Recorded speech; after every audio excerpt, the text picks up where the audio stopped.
have an interview with you today. I'm wondering if you can introduce yourself, your title, and if you can give a brief introduction of Author Service, Inc. My name is John Goodwin. I'm the president of Galaxy Press, and we're the publisher of L. Ron Hubbard's fiction works. And Author Services is the literary agency which was created by Mr. Hubbard to handle the publication, distribution of all of his works internationally, because he was such a prolific writer, to make sure that everyone would be able to appreciate his works. And I've heard a little bit about the competition that Author Service Inc. is holding every year since 1983. I'm wondering if you can give us a brief introduction of that competition. Sure. Writers of the Future was a contest that Mr. Hubbard created in 1983. It actually had a very storied beginning. In 1940, L. Ron Hubbard was in Ketchikan, Alaska, where he was doing an expedition with the Explorers Club, and there he was doing some of his researches, and he was also surveying the waters along the coastal waters between Seattle and Ketchikan, Alaska. While he was there, he went to a radio station called KGBU and created a writing contest that enabled the aspiring writers to get their works acknowledged, and that was called the Golden Pen Award. And so this year marked the 75th anniversary of the Golden Pen Award, because it was the one that created or led to the creation of Writers of the Future contest in 1983, and this year was, like I said, the 75th anniversary for that contest.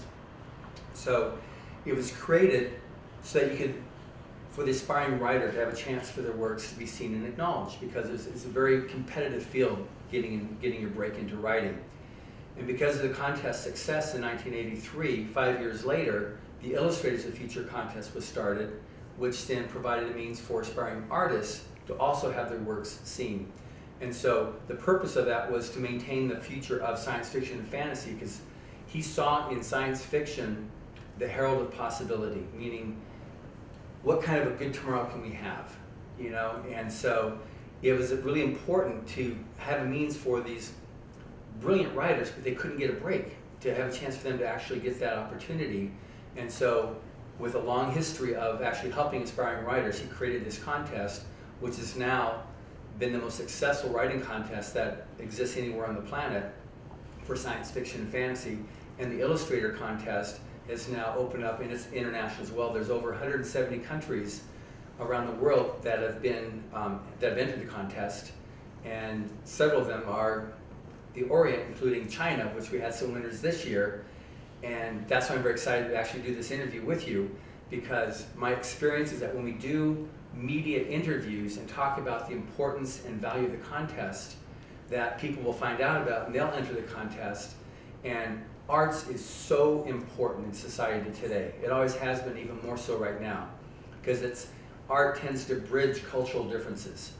And so with the arts and the Illustrators of the Future contest, we're able to help bridge those differences. And as you'll see a bit later on, the winning art from the Chinese winners this year is just brilliant. So I'm wondering, what are some standards for you to choose an award-winning artist? The main thing we have with the standards is the creativity. Can they actually convey an image that communicates? Now, illustration is basically what this contest is about.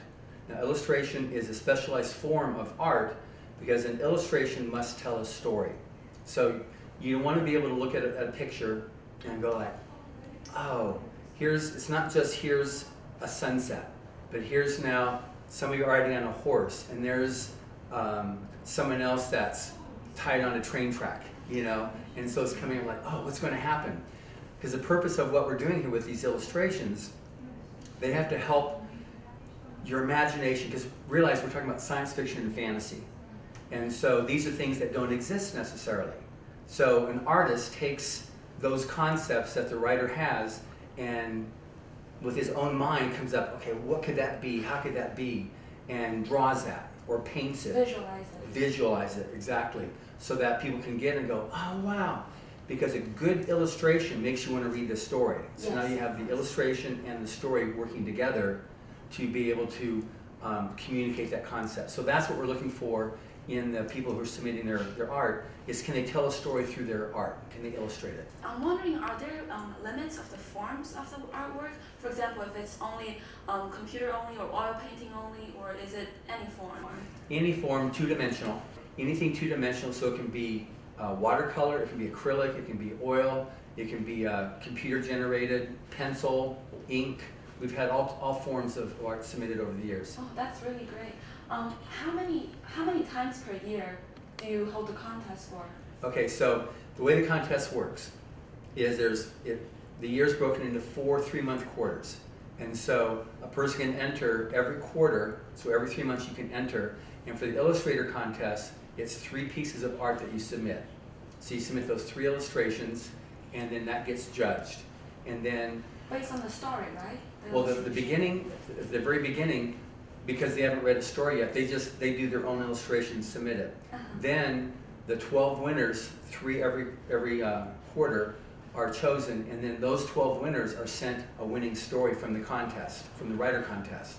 And now they have to illustrate that, and what you'll see a little bit later on here is the illustration did to the winning story. But there's one thing too, is that there's no entry fee, so it doesn't cost to enter the contest. The artist maintains their rights to their art, they don't give up their rights, and it's open to anybody that's not been professionally published, and that's defined in the book or on the website, writersofthefuture.com, on the rules that, you know, how you can enter. But the main thing is open to anybody, and you can also send in your art.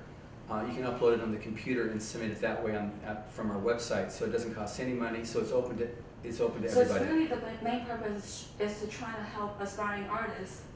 That's the totality of the purpose, is to provide a means for an aspiring artist for their works to be seen and acknowledged, and it's so important. So I heard last year you had, for the first time, you had some winners from mainland China. I was wondering, you saw their work, how are they different from other countries, or why did they win last year? Well, one, they're brilliant artists. You know, that's just, it goes without saying, in order to win this contest, you have to be an amazingly good artist. It's interesting that the way you asked that question. I mean, I love art from the Orient in the first place. I'm not a judge, I just have my own personal likes of it. Yeah. But the main thing is that their sense of detail, the use of colors, color depth was quite good, and just originality. The concepts they had on their winning, on what they submitted to win the contest was like, how do they think of that? You know, it's just really, really good. But it's interesting. There's a lot of really good artists out there. You know, and around the world. Around the world, there's a lot of really good artists out there, and I know in China, there's just a lot of really good artists out there, but they don't have an idea of what do I do? How do I get discovered? Yeah, how's the world get to find out? And that's what this contest is about. It provides an opportunity for that artist, aspiring artist, to break out and be known and be seen. Like right now, we have these winners. Because of our media interview you're doing right now, people will find out about them, and they'll be able to, from there, build onto successful careers as an artist. It's really important. Can we take a look at these artists' work? Sure. So from what I'm seeing, these are the 3 winners' work from last year from mainland China, right? And I'm wondering, like, which one do you specifically like the most, personally? Okay, if I were to ask you, if you're a parent and you have 3 children, which child do you like the best? Yeah, that's a very hard question. Exactly. So I'm just going to say these are 3 brilliant artists, and each one, there's things I like about each one of them that stands out. Like right here with Emily Sue. So this is these 3 pieces here are what she submitted to the contest that enabled her to win the contest. Then what happened was she was sent a story to illustrate, and this is the illustration she did that you'll see published in the book, Writers of the Future, Volume 31.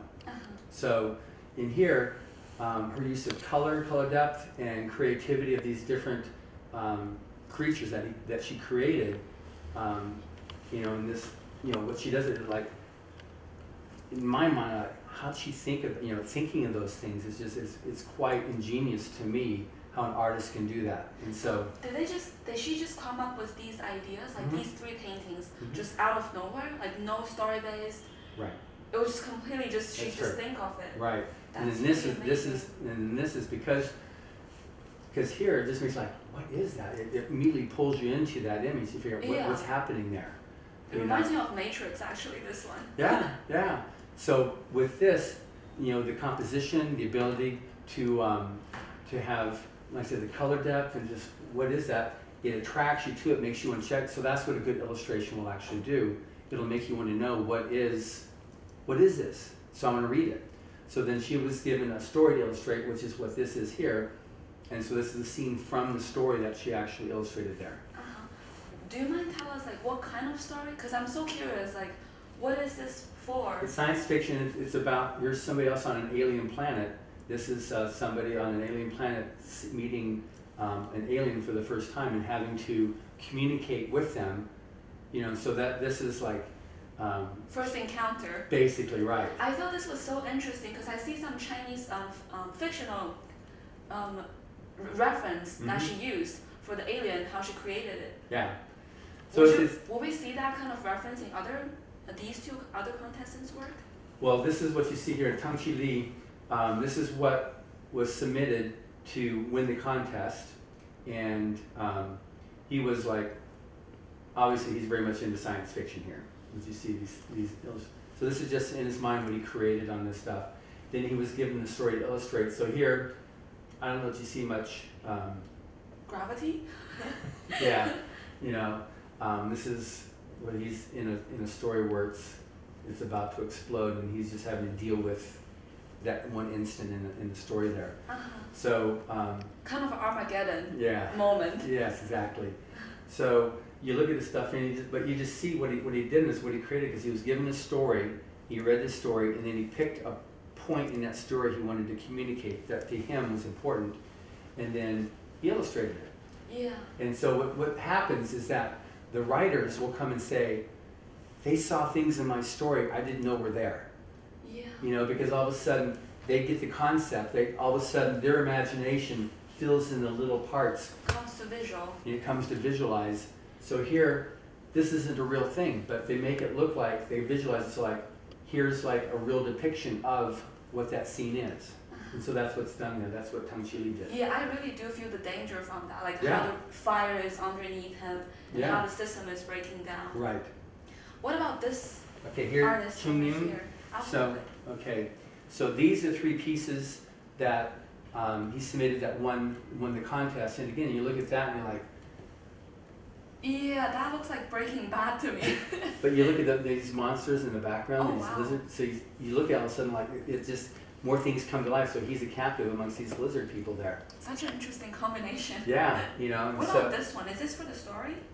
no, this is one for this story, and so again, you just look at it and just that's the main character of it, and just the way that the color depth is done by working with this is like this part here is very detailed, and the back it's a little bit more ethereal, so it makes it stand out, and your eyesight immediately goes to this person. What's in her hand that she's looking at? Is that a little bug that she's holding? Mm-hmm. It's a little thing there. It's just a seashell type thing that. That you have to read the story. It makes you like, Yeah, I really want you read the story wonder there. what's the Yes. story? Yeah. And this is a monkey riding a lion, right? Yes. That is so interesting. Yeah. So it's just these are really just brilliant artists, and it's an opportunity for them to, because we do the contest, now they're published, they can now put that to their portfolio, and they can use that to be able to get themselves established as artists throughout the world, Yeah. wherever they are, and that's what this is about. I'm also wondering, one of my last questions, do you have any plans, like specific plans, of future projects, or how you're going to help them to promote them to the world with Okay. these artists specifically? Yes, I'm in the middle of one of the projects right now, talking with you. So the way it works is they win the contest. We fly them out from wherever they live. So that's part of it. Now once It's a they free win, trip. once they win, they're flown out from wherever they live, and we have no idea, because when the judges see the artwork, all the judges ever see is the artwork and a number. They have no idea of their nationality, their age, their sex, anything. It's just straight by the merit of the work alone if they win. So then when the number comes back to us saying, 257 or 1,264, whatever it is, we find out who that is, then we call them, let them know they won, and then we fly them out here for a week-long workshop with judges for the contest in this awards ceremony. And then what happens is afterwards, we send out press releases, we set up radio, TV, and newspaper interviews for them to get them known in their area, wherever they are. And the interview we're doing right now will go out to millions of people. We'll see about Emily Sue, Tong Chi Lee, and Ching Yun. So, I like that, and so we've had winners before who, because of publicity, somebody sees the show, and all of a sudden, who is that person? And then they'll look them up and they'll hire them, and that's how they get their start. Because look like, I love that. That's brilliant. This is just what I need for my project. This is Movie producers are looking for concept artists all the time. Constantly. Especially sci-fi, science fictions, fantasies. Exactly. And you also have people that are writing books that need artists to do their covers. Yeah. And so they'll come because these are artists. These are the people that can really do amazing cover art and illustrations for books, for artists, for the writers. So I was looking at the other room, all the judges. There are some really famous people among the judges. I'm wondering if you can just name some that you can on top of your head, because I heard that when during their judgment they don't know who is from which country. Right. So, like some of the current judges, we have is like Kevin Anderson, who continues to write some of the Dune series. He's very, very prolific, and he actually entered the contest several times before disqualifying himself because he got himself published professionally, so he could no longer enter the contest. I see. We have Robert Sawyers from Canada, Sean Williams from Australia. We have several of these writers and then illustrators as well. We have Sean Tan from Australia, who won the contest when he didn't know there were other people that did science fiction art, and so when they did when he entered the contest and won, he all of a sudden found, wow, there's other people like me. Just a few years ago, he won an Oscar for Best Animated Short Film, and he's won many, many awards. He's now a judge for the contest. Oh, nice. But the purpose what these guys want to do, when they win the contest, they then want to pay it forward themselves. Yeah. Just like people help them get their start, they now want to help others get their start. Yeah, it's like a good cycle. It's a very good cycle, yeah. I know some people look at it as, it's their karma, or some people just look at it as like, I want to pay it forward. I want to, somebody gave me a helping hand, someone loves somebody else, you want to pass it on. So that's what this is about. And so the projects we have are to make sure that these people get successful careers. And we've got bookstore signings, we have like radio, TV, newspaper articles being done with them so that they can then have their own portfolio of themselves, their art, and what they've done so that they can then help get their career started. And then we stay in communication with them. We help, they have questions, we help them. But the ones that become more successful and continue on and say, I'd like to help too, then they become our future judges. Yeah, that's really good, and it really serves the purpose of the contest is to keep on bringing out aspiring artists who are struggling by themselves, who are not known by the world. Yeah, and artists live in their art. They don't necessarily communicate a whole lot. Exactly. And so by having this contest, it provides a means for them to get known. And I'm really sincere when I say we want to get people, aspiring artists, to enter the contest. Sometimes we have the husband or wife submits the work because they really believe in their spouse, but they themselves are too shy, or they feel like, I can't do it. So somebody else will enter and they win that way. Yeah, because they're really good. So it's just, my appeal is that anybody that really desires to be an artist, take advantage of this contest. There's no cost. If you win, you have such awards, and just being able to talk with lovely people like yourselves about the value of this contest. Yeah, I wish I can be an illustrator and I can join the contest. You can see that again right here. We have this is a very special picture. This is one that one of his visits to China. Oh, this is Great Wall, right? This is Great Wall. And he was in a train, and he stopped the train, and he climbed over several hills to get up and take this picture. And this was sold to National Geographic. And this was in 1928, so he was 17 years old. And this is the first time America actually saw 7 turns of the Great Wall of China. Wow. prior to that, they'd only seen 1 or 2 turns. So now this is, he took this Ooh, It picture. goes all the way there. Uh-huh. It's most definitely breathtaking, Yeah. this photo. But again, in 1928, nobody had ever seen this before Yeah. in the United States. He really went to a lot of places. He went to a lot of places. And here he was, this was when he sailed, he was a member of the Explorers Club, and this is when he went up to Ketchikan, Alaska, which is where I talked about earlier, where I went up to before a few months ago. And as a sailor, he was researching some equipment which became long-range navigation, and he was also working. That's where he created the Golden Pen Award. Oh, So that's who's up there. So that's one of his first expedition up there. And it was off this expedition that he earned his Master Mariner license. Oh. Yes. And so this is his. I mentioned before about his. This is his license to be able to sail in the ocean. I'm just kind of curious, have you ever met him? No, I wrote to him. I was in letter correspondence, but I've not met him. Yeah, which is unfortunate. He was an amazing man. But just his letters, it was great being able to write back and forth and have him, knowing that he was writing back to me. So it was specifically to you? Yeah. Oh, wow. I wrote a letter to him and he responded to it. That's pretty cool. It was very cool, yes. So these are all the stories that he wrote in the 1930s and 40s. And then when he came back to celebrate 50 years as a writer, he published a book called Battlefield Earth, which I'd like to show you over here. Oh, yeah. So now we're going to go over there to that. Nearly 30 different languages translated into. But this book here actually gave an international science fiction, but it gave an international message of peace. You know, that we need to work together. Because that's one thing that's really important, and that's why when I originally met Mr. Wunan, the whole thing of international cooperation is really, really important. And that's one of the messages of this book, Battlefield Earth, was man has to work together. You know, so you got China, you got the United States, all these other countries. We have to work together to push forward and survive on this planet.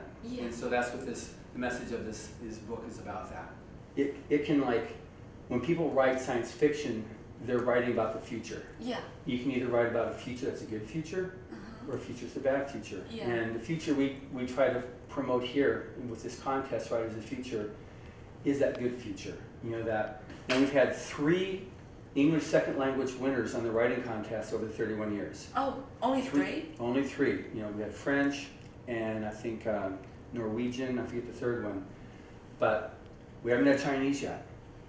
Meaning, if someone who speaks Chinese but they're learning English, there's a lot of people that are willing to help. Yeah. You know. And I think by the time when more Chinese people know about this contest, more artists will be trying to reach for the contest and trying to reach out for the world, because now they see a way to how to let more people know about them. Exactly. And I guess that's what the contest is served for. That's totally what it's about, and that was Mr. Hubbard's dream. You know, was that a world, you know, that people could actually prosper. Yeah. You know, and that's what this is about. What this contest is. And that's what everybody's dream is around the world. Exactly.